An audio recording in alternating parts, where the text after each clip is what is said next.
You hear him belch. You may hear him say a word out of place. You may hear him get angry. You may see his humanity, which is so evident. The Quran says, what kind of messenger is this? He goes about in the marketplace eating food. You think because a man is human, has a desire to eat, to sleep, to have sex, to be loved, this is human. But there's another aspect, and it is that aspect of the man that the human side can blind you to. So you come into contact with your Father on the human level, but deny him on the divine level, though he could not, I'm speaking of Elijah Muhammad, he could not have done what he did without the assistance of God. No way that Elijah Muhammad could have stood up in America, said what he said, and did what he did, unless the Lord of creation was surrounding him, protecting him, enveloping him, guiding him. And so when he left from among us, whether we say he is dead or whether we say he departed, he is not physically present. But that does not end our commitment. If the man was right and his guidance is good and it is true and it is present with us, we have an obligation to follow that guidance. So Sister Ava, you said this morning, we got to stop trying to guide ourselves. God didn't make this body without guidance and instruction on how to use it. Huh? Yes, sir. That's right. He it is who sent his messenger with the guidance and the true religion. So let me close this. I'm touched by Imam Muhammad's words, because it is my hope always to see the children reconciled with their father, not reconciled with him as their biological father, but reconciled with the wisdom that he taught, that would further them in their evolutionary development toward God. But if we don't see Elijah Muhammad in the divine aspect of his being, then we can dismiss the body of knowledge that he brought from Allah to father us all. And when you dismiss that body of knowledge, then you are without a father. You're in the world alone, without counsel, and therefore your works diminish. There's no more wonder in your work. There's no more marvel in what you do. You begin to go backward because you've denied the fathering influence of the wisdom in the body of knowledge given to Elijah Muhammad to make us fathers. Not only fathers of our children, but fathers of a new reality in civilization.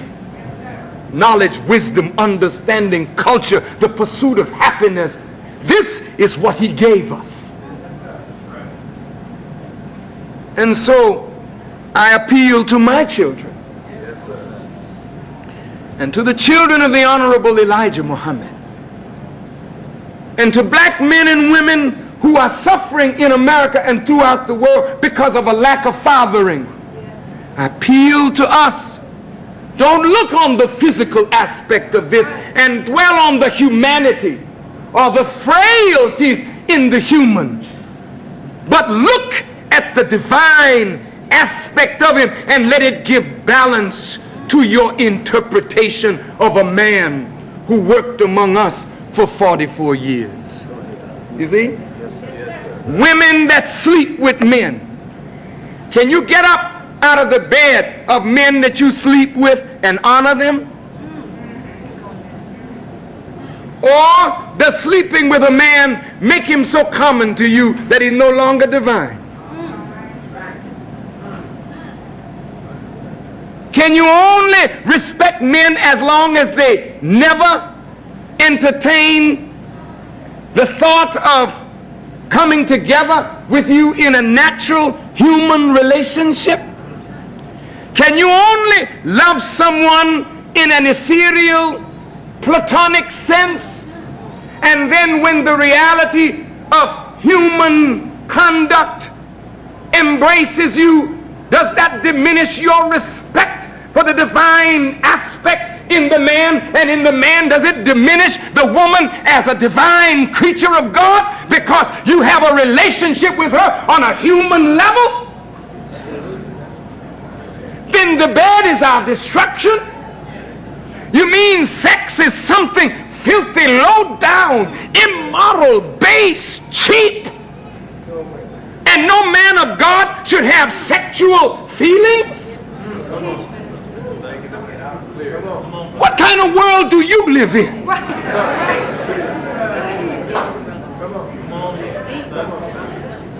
That's not the way it was with the prophets. They were natural men and divine men. Am I making sense? So don't cheapen yourselves through sex, and don't let sexual conduct or misconduct diminish what you see as divine and then become blind because you don't understand why God would instruct a man so. There was one prophet that God told to lay down with a prostitute. I ain't in God's mind. I don't know what God would do it. I ain't getting into God's business. But I'd like to know, God, what's up? I mean, God, you know what I mean? Help me out. Give me some understanding here. You know? Rahab was a harlot. But her house was blessed. Yes, that's right. She was a prostitute. But her house was blessed. She was saved, wasn't she? Yes. So you who see so narrowly, and we judge according to our sight. Yes. So our judgment is as narrow as our misunderstanding of life. So we need to expand, to grow, to try to see with God's eyes. And God wants to father us into that kind of vision, that kind of understanding, that kind of interpretation of reality. Let God have his way, that he may make something of value of us as a people. Okay? 2 more points. Y'all all right? Tawana Brawley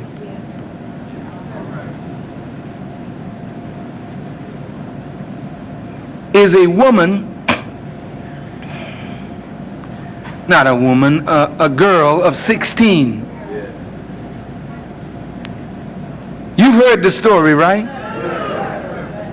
So many are beginning to wonder, was she really raped? Now, brothers and sisters, when I first heard the story, I knew I had to go. I didn't see Tawana when I first went to Newburgh where she lived. That girl was in a state at that time, according to what the doctors have said and her father has said, For 29 days, I think, 21 days, she couldn't walk.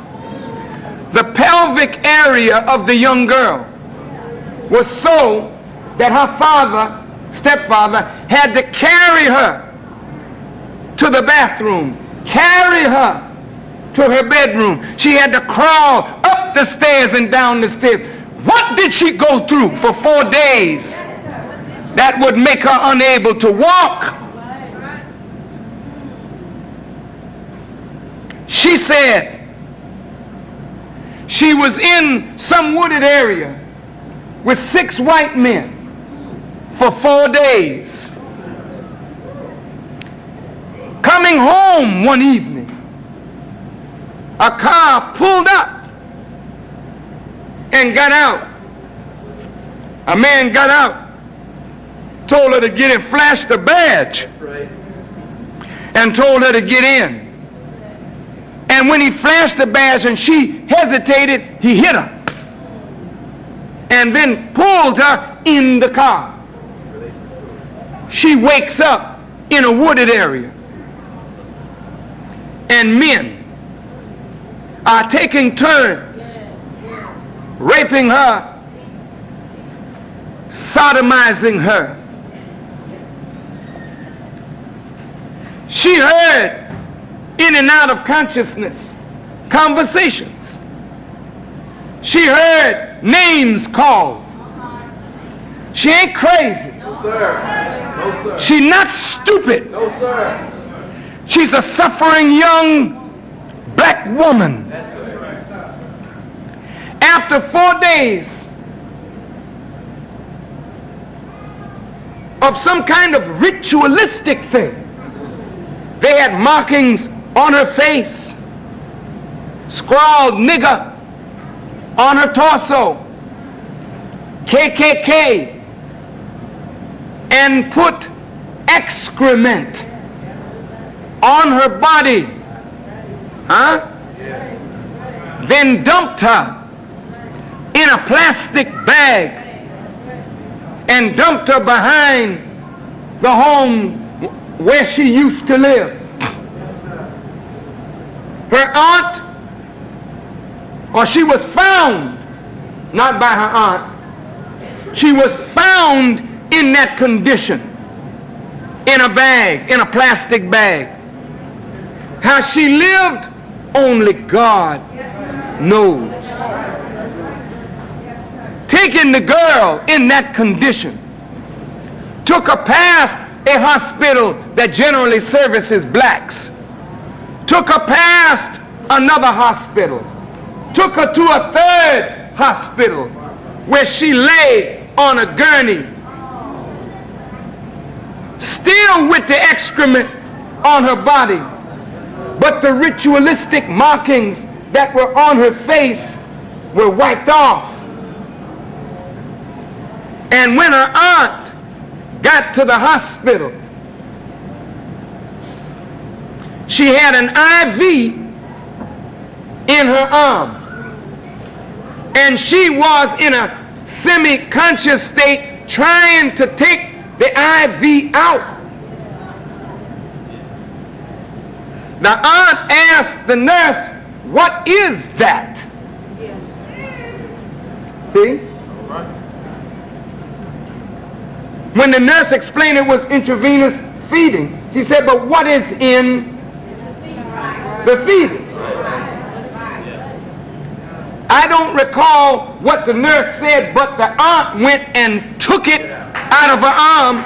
The girl was going out of consciousness, and after the IV was taken out of her arm, within 6 hours, she started coming around, but her whole arm had swollen. Twice her size. When you see the girl in these pictures where she's laid out, she looks swollen up under that. She's a little petite girl today. She ain't a fat girl. She's a well-formed little girl, but she was swollen by whatever they were feeding her intravenously. Because she heard them talking in the woods about getting rid of her. How they were going to get rid of her. Yes, sir. Relate the true story, brother.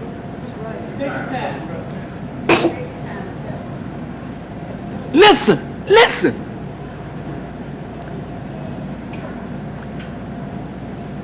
Any white man in the early stages that came near her, she just was petrified. No white doctor could serve her. No white policeman could talk to her. It was a black policeman who first went to her in that state, and she was able to write white cops.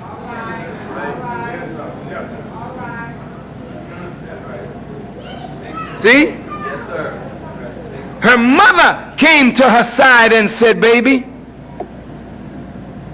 when the white doctors try to get you well, just grit your teeth. And if you will do that, I will fight this all the way. But the girl couldn't take being with white people. When they let her go, they took that girl to a black doctor. When the black doctor examined her, the doctor couldn't do nothing with what she saw. Said, you have to take her to the hospital. Now, I don't know what it was in the pelvic area that didn't allow the girl to walk. But imagine a 15-year-old girl. Listen, 6 white men raping and sodomizing her for 4 days, urinating in her mouth, and they still found traces of the urine on her teeth. Oh yes. But white folks are trying to say today it didn't happen. Right. You understand? Right. Listen to him. That's what they're saying. Look, the district attorney visited Tawana's home. In the early days, she told a story to the district attorney. She described the persons who were involved, and the FBI was there. All right. She cooperated. That's right. But when they would go away, they would try to take what she knew had happened, then they would go away and fix it up. Right. Right. Did you hear me?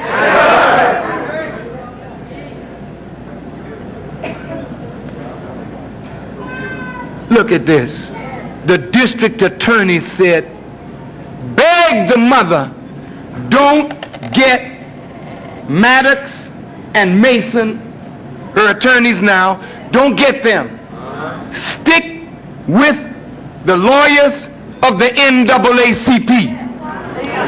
Now listen, it had already been set up. Either it's a $25,000 donation had come to the NAACP. And the lawyers now were going to participate in the cover-up. Hazel Dukes of the NAACP is on the payroll of Governor Cuomo. Now you listen to this. This thing goes all the way up to the governor of the state of New York. A serious cover-up is going on. And I'm telling you, as your brother, I'm not crazy, I'm not a fool.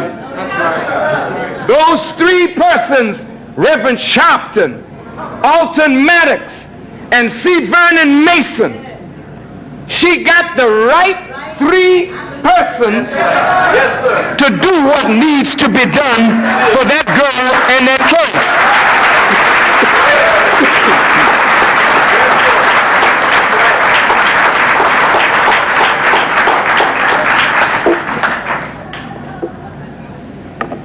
They tried the legal route. And they saw that the government was going to cover it up. That's right. The girl described a man that is the assistant district attorney. The girl described a man that was a state trooper who is the son of the head of the state troopers of New York State. She described correction official, one of whom is now dead. 4 days after Tawana was found, this person supposedly committed suicide by shooting himself in the head, but they couldn't find a gun at the scene. Now the dead man shot himself, then hid the gun.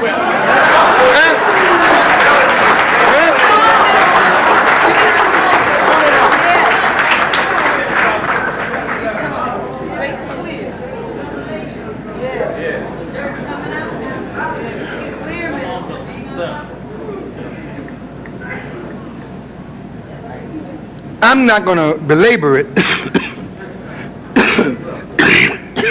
But when they saw that they couldn't get any justice, they determined they will not cooperate with a cover-up.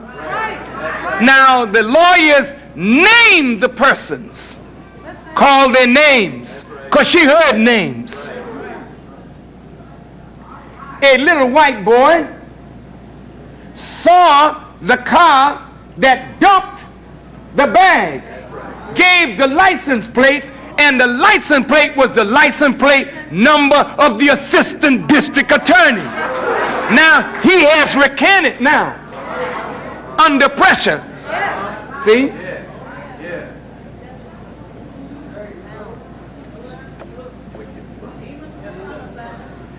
Look here, I'm almost finished.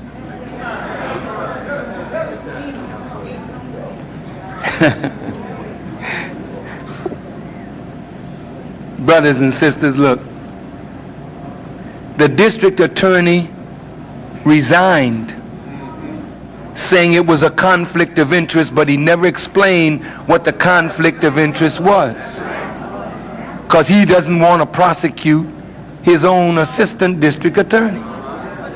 He don't want to get involved prosecuting a state trooper who is the son of the head of all the state troopers in the state of New York, directly under the governor.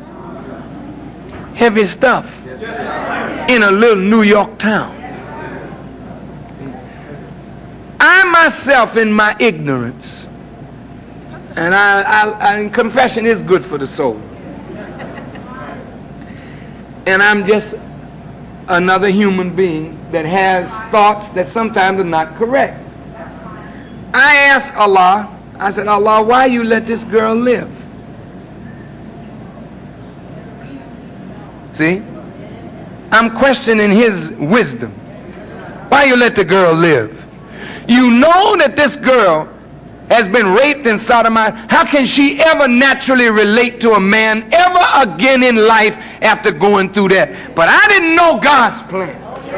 And like most of us who don't know God, we always try to second guess and put our judgment up there instead of being still.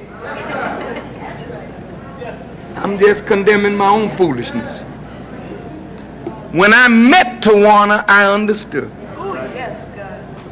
When I saw the girl, I knew why God had let that girl live. He chose the right girl to go through that, like he chose the right woman in Alabama to say before Dr. King entered the scene, I ain't going to ride in the back of the bus no more. That was the right woman at the right time for the right thing. You understand? This girl and her family and the lawyers and the reverend are all the right people. God has chosen them to do a job. And those of us who wish to be critical need to be still and watch God work. Yes, sir. That's right. That's right. Now I'm going to close this little section by saying that I went there, it'll be 2 weeks tomorrow, to attend the trial at the court of the mother. Now can you imagine this? They name persons The grand jury wouldn't call before them not one person that was named and described by the girl. They want to get the girl before the grand jury. Now, if any of you have ever testified before a grand jury, you know that a grand jury is a secret thing. Huh? You can't go in there with your lawyer. You go in there by yourself. 21 or 24 people are there and the prosecuting attorney. He can ask you questions or refuse to ask you questions. And then on the basis that he determines lack of evidence, the whole 24 would not indict. And that's why with Eleanor Bumpers in New York, that's the grandmother that was gunned down by the police with a shotgun. You understand? 60 some odd years old, shot to death by the police. And no indictment, grand jury. See? Here's another black woman from Jamaica, a mother of children, Yvonne Smallwood, in New York, pulls up with her husband. I have to call him a husband because he's living with her. And they have a commitment to each other, but they're not quote unquote married. She goes in the post office to cash her check.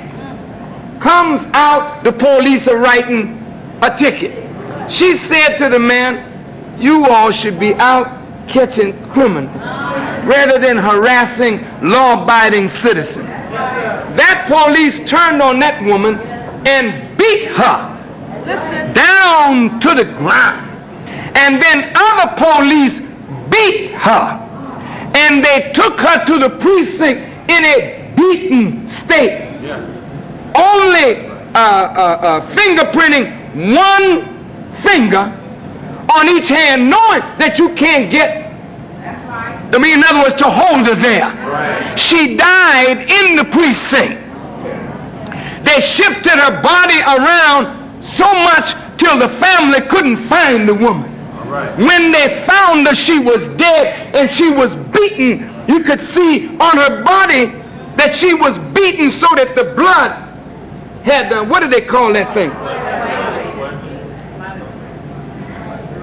When the witnesses went into the grand jury and testified, the grand jury came back saying, "We do not have sufficient evidence to indict." So the police murdered the woman and get away. Now the police and the Justice Department up there want to hide the facts in the Tawana Brawley case, so we don't want to end no grand jury.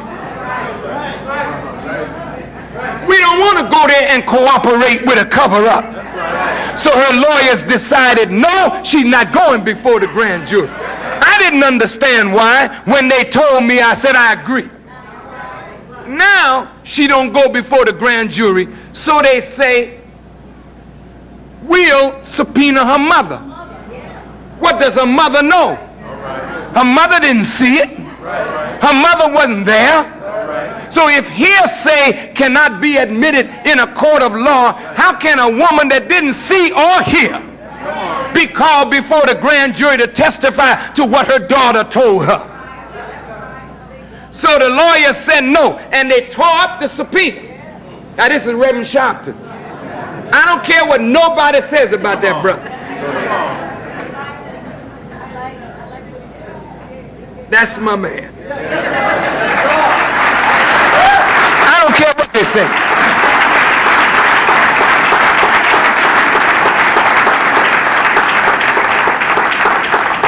The man tore up the subpoena, said she ain't going. Then when it came time to go to court, they stacked the court with press and everything else. They wouldn't let Brother Farrakhan into the court.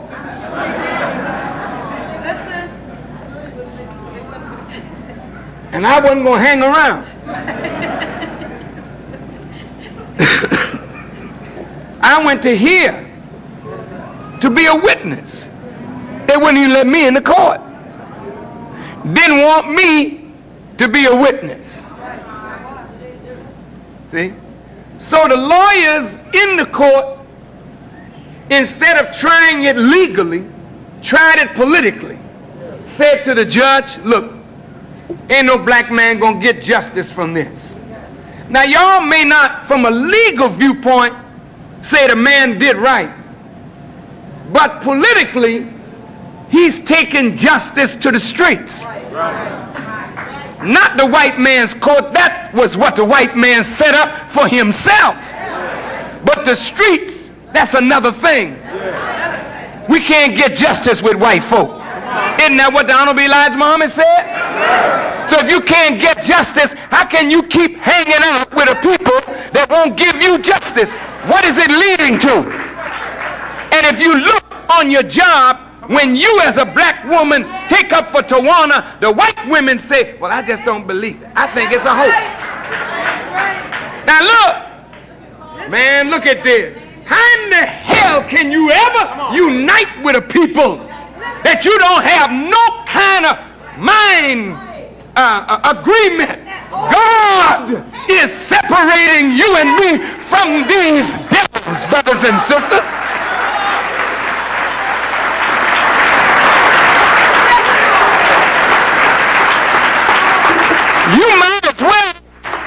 You might as well get ready, because you're not going to fall in love with this blue-eyed beast. God ain't going to let it happen. You may have a white girlfriend, a white wife, a white husband, but that crap ain't going to last too long. Something's going to break all that madness up.